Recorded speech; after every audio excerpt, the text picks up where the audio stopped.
typical teenage girl loves to go shopping, wear lip gloss, and make TikToks. I, however, am different. I love reading, studying, and I absolutely love the smell of books. Don't worry though, I still do love my lip gloss. Good morning, everyone.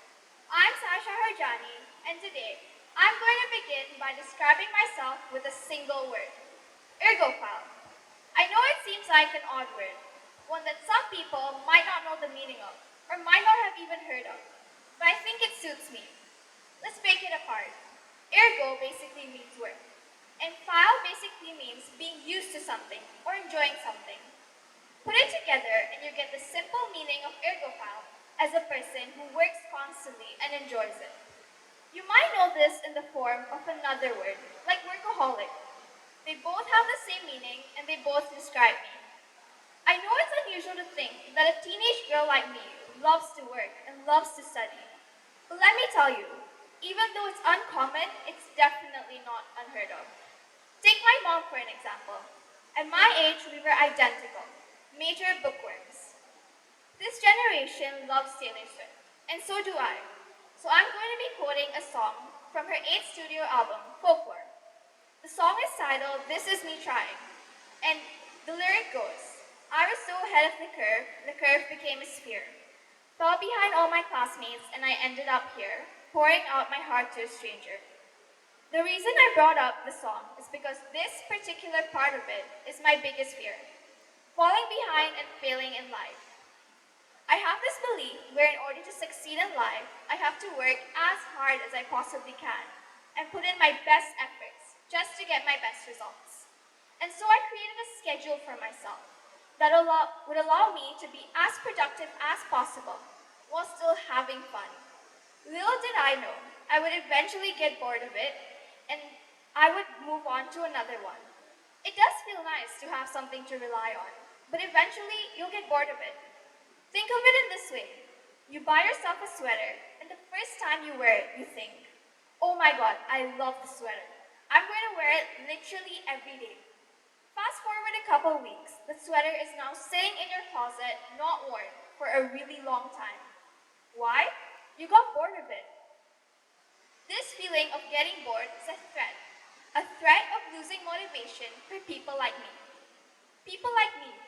I know it sounds like I'm talking as if I'm some alien from outer space, but don't worry, I'm just as human as all of you are. When I say people like me, I mean people who crave academic validation. I used to believe, and still do, as a matter of fact, that if I don't get an A or an A plus on my report card, I had basically failed. I wasn't just failing myself by getting a bad grade. I was failing my parents, who worked hard to give me the best education. And I was failing my teachers, who had full belief in me to do my best. People like me who are overly competitive. I turn everything into a competition and everyone into my competitor. And when I lose, I feel like a massive failure. However, I have come to realize that the only person I should be competing with is myself.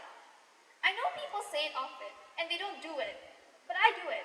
Because when I do better on a test than I did previously, compared to when I do better than my other classmates, I feel so much better about myself.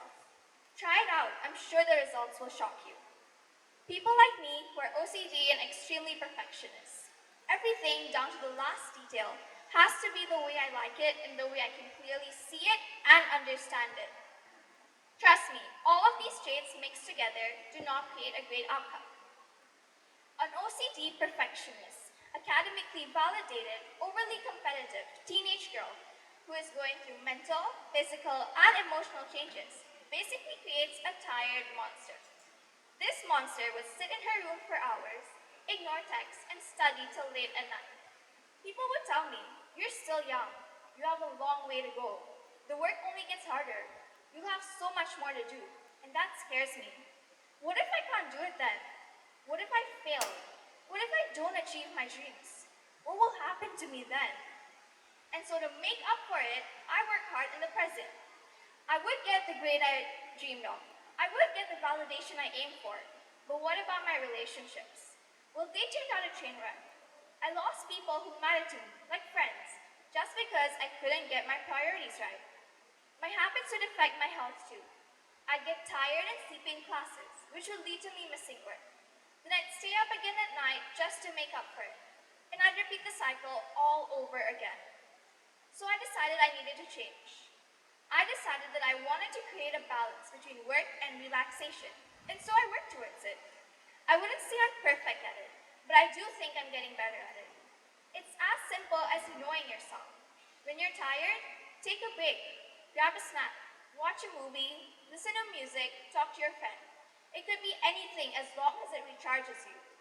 Another thing that helped me was acknowledging my feelings. Bottling up your emotions is exhausting, and when it explodes, the mess is not easy to clean up. It can be as simple as talking to your mom, talking to your friend, or listening to music. Think of it in this way. You fill a glass bottle to the brim and you shut it tightly. The pressure is so much that eventually the bottle will break and the water will spill everywhere. You may be able to pick up the pieces of glass and wipe the floor, but your hand will still have marks from the glass, right? I'm so glad that I'm prioritizing myself and my well-being over my work. I no longer worry about doing the next exercise in math or annotating the next chapter in English, just for the slight satisfaction. I can get so much more work done with way less effort in much less time, just by prioritizing myself. And even if you're not like me, do yourself a favor, take my advice, and take a break. Thank you.